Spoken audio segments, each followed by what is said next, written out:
Hi, this is Munson with Munson Music. I'm going to talk about how you can play a song called Heartbreak Hotel by Elvis Presley. I'm going to start off on an E major chord, kind of for those intro hits. And then we play E major. First finger goes to G on the first fret, second finger on the A string on the second fret, and third finger on the D string on the second fret. And if you strum all those together, that sounds an E major chord, and it sounds really, really happy. Now through the song, you may also want to take the pinky and kind of add it in on the B string on the third fret, and that makes an E7 chord if you're kind of digging on that. Or you could even take the regular E major shape and kind of lift off the third finger and kind of have another E7. Or another dominant 7 chord that I love actually is an E9 chord, where you could do the first finger on the D string on the 6th fret, second finger on the A string on the 7th fret, and you can kind of take the third finger and kind of flatten it out over the G and the B and the E string on the 7th fret. And if you strum all those together, that sounds an E9. So you want to kind of play around with that. I was kind of digging on that through the tune too. Or you could use another E7 that kind of works off a C shape, where you do the first finger on the B string 5th fret, second finger on the D string 6th fret, third finger on the A string on the 7th fret, and the pinky on the G string on the 7th fret. And that's another way you can kind of play your E7 chord if you're kind of digging on that voicing. It's like a C7 that moved up the neck. Now on that E though, it's almost, we start with an a cappella part, and later on this kind of becomes just a big hit on the E. And you may want to think about doing a big hit on E just to kind of set your voice up too. So you could start with kind of an E and kind of do it down, kill it, and then we do 2 more E's. And then we do 2 more E's. And you'll kind of hear this cool little lead hit actually on that part, where you could play a little piece of the E but higher up the neck by doing 12th fret on the E and the B string, and then 2nd fret or 13th fret on the G string, and kind of to play just the G and the B and the E as kind of a little E7 hit or E major hit. So you may want to kind of play around with that, or doing slides on that could be a cool idea. And we end up doing that E hit, and then you'll hear the bass part kind of come in on the 2nd fret on the D string, and then we go open D, and then 4th fret on the A, and then 3rd on the A, and then 2nd fret on the A, to kind of lead us into an A major chord. So it's kind of that 2 2 0 0 4 4 3 2, and then we go to A, and then we play A major. First finger goes to D on the 2nd fret, second finger on the G string 2nd fret, and third finger on the B string on the 2nd fret. And if you strum all those together, that sounds an A major chord, and it sounds really, really happy. Now because of the bluesy nature of the tune, you may want to try lifting off the 2nd finger, which is kind of a dangerous finger to lift, and that sounds an A7 chord if you wanted to kind of use that. Or you hear this cool little lead part come in later, actually on the high E going 3rd fret to open to 3rd. And so you may want to take that A7 with the 2nd fret on the D string, 2nd fret on the B string, and then add in the pinky on the high E string on the 3rd fret to kind of get an A7 with a little bit more bite. And it can even be kind of cool to kind of work that lick around the A chord in general. And then from the A we go to a B7 chord. We play B7. First finger goes to the D string on the 1st fret, second finger on the A string on the 2nd fret, third finger on the G string 2nd fret, and the pinky on the high E string 2nd fret. And if you strum the A string to the high E string, that sounds a B7 chord, and it sounds really nasty. Now if you're digging on that 9 shape we're doing for the E, you could play a B9 there and take your third finger and flatten them over the G, B, and E and make that a B9 if you kind of dig on that too. Now through the tune though, it's almost kind of a swing 8th idea when we hit that A major chord. And so what you may want to do is kind of take the flat of your right hand, and if you lay it down on top of the saddle, you could kind of work an 8 down idea, but you'd be thinking long shorts, long, short, long, short, long, short, long, short, to kind of work that swing idea. Now a lot of times with a song like this too, I like to use something called a strum pattern. And one of my favorite strum patterns for a 4/4 like this is down, down, up, down, up. So you could kind of work it that way too, as kind of that E with a down, down, up, just to try that a lot too. And you could even play through those E's at the beginning, so you know you want to do the hits, right? So we'd have kind of that E, and then E, E, and then you could kind of break into that bass line, 2 2 0 0 4 4 3 2, and then the A chord with kind of that downs with the muting would be kind of one way to work it through the verse form. And then B7, E major. Now if you're digging on the down, down, up, we could kind of work it that way too, and you could still start it off kind of that verse chorus form. with the E, and then 2 more E's, and then 2 more E's, and you can pick it back up on the bass line. 2, 2, 0, 0, 4, 4, 3, 2, and then hit the A with the down, down, up, down, up, and have A, down, up, down, up, A, down, up, down, up, B7, down, up, down, up, E, down, up, down, up. Now something else I like to add to a song like this too is bass notes, and a lot of times on that first down of the down, down, up, down, up, you can throw in a bass for the chord. So on the E you have the low E string for your bass, on the A you have the A string for the bass, and on the B7 you have the A for the bass. So you can kind of work it that way too. You still have your E hits at the beginning. E, da da da da, E, da da da, E, da da da da da da. Bass line comes in, and then bass for the A with an A bass, down, up, down, B7 with an A bass, down, up, down, E with a low E bass, down, up, down. Now something else I think about using through the song though is blues licks, especially for the E and the A chords.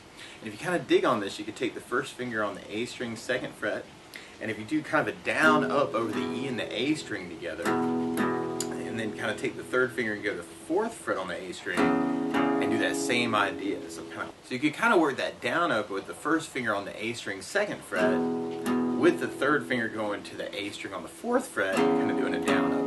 And I call that the E lick. It's kind of a down up with the 1st finger, down up with the 3rd finger. Now you could do little variations of this too, where you do kind of 1st finger. Well, actually, I normally think of that. This is months in algebra. So if you're following your finger numbers, you could do 1, 1, 3, 3 is kind of our bass lick, or you could do 1, 1, 3, 1, and kind of hit the 1st finger on the upstroke. That could be a cool little variation of that. Or you could use the 3rd finger on the low E string, kind of with that 1, 1, 3, 1, 1, 1, 3, 1. Or you can even work kind of a walking bass line using the pinky to go to the A string on the 5th fret.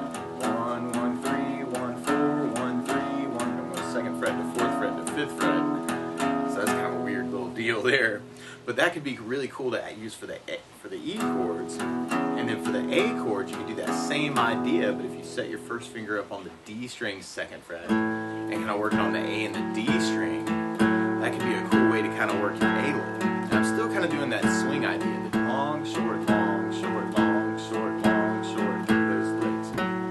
So if we tried it that way through the verse chorus, we'd have E, da da da da, E, da da da da, E, ba da da da da da, and then we got our bass line, and then the A licks, B7,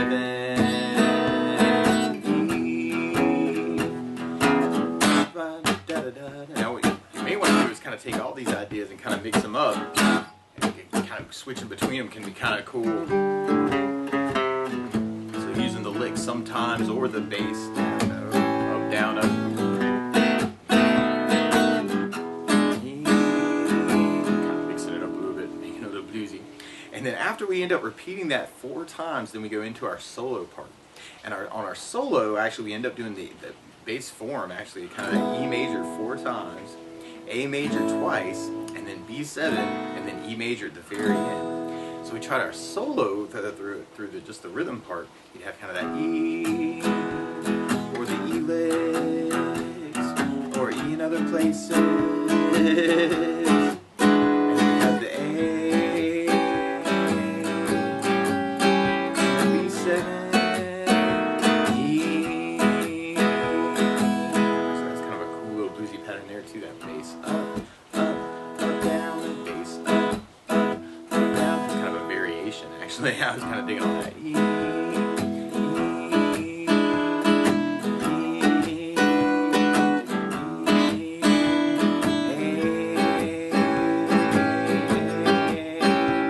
B7, E. There's some really cool guitar licks through that solo too, where you could kind of take that little E major we were doing on 12th fret and 13th fret on the G string, and kind of do 3 hits. And then we go 12 on the B, and then 15 on the B, and then 12 on the high E. And it's kind of following that vocal melody, right? That. And then we kind of do that same lick again with the 12 and 13. But then you'll hear 12th fret on the B, and then 15 on the B, but you kind of do a little slide on it. So,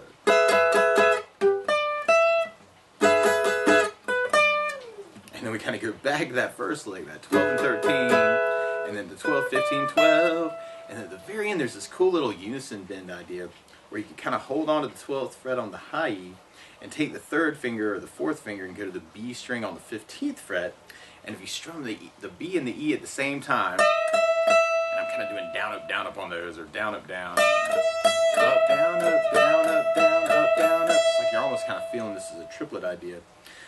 So kind of a down, up, down, and then up, down, up, or you're counting in the threes. 1, 2, 3, 1, 2, 3, 1, 2, 3, 1, 2, 3. But you're kind of bending that 15 on the B string to try and hit the note that is the E on the 12. So it's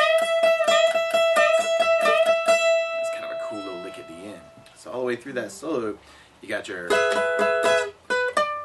then 12, 13s, 12, 15, 12, 13s, 12, 15, 12, unison bends, and then the piano player takes it over. However, if you wanted to play more solo licks through the tune, an E minor pentatonic scale would be a really, really cool way to kind of work it. And one of my favorite patterns out of that scale would be 12 on the low E string to 15 on the low E, and then 12, 14 on the A string, 12, 14 on the D string, 12, 14 on the G string, 12, 15 on the B string, and then 12, 15 on the high E string. I call it pattern number 1 of pentatonic, actually. So a lot of our licks are kind of coming out of that. So you could take the bend idea or the hammer-on idea as kind of a concept.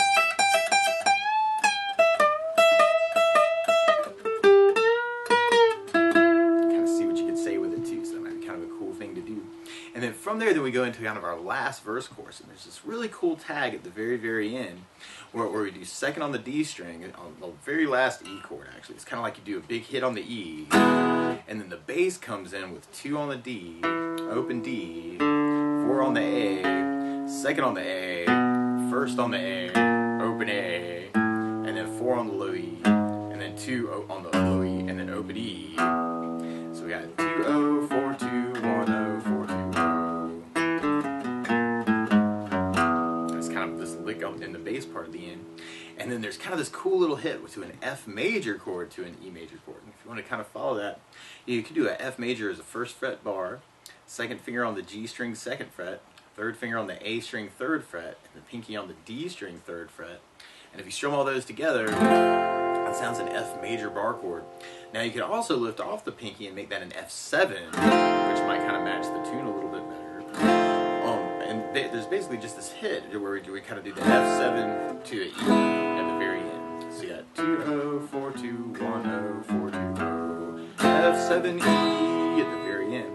Or if you're digging on that 9 shape, that I kind of dig, and just kind of playing off of the recording a little bit, but you could kind of take that E9 shape we were doing 6th and 7th fret and slide it over. So now you got 1st finger on the D string on the 7, 2 on the 8th fret on the A string, 3rd finger going over the G, B, and E on the 8th fret. And if you strum the A string to the high E string, that sounds like F9. And then you can kind of slide that back into an E9. So that might be kind of cool too. Kind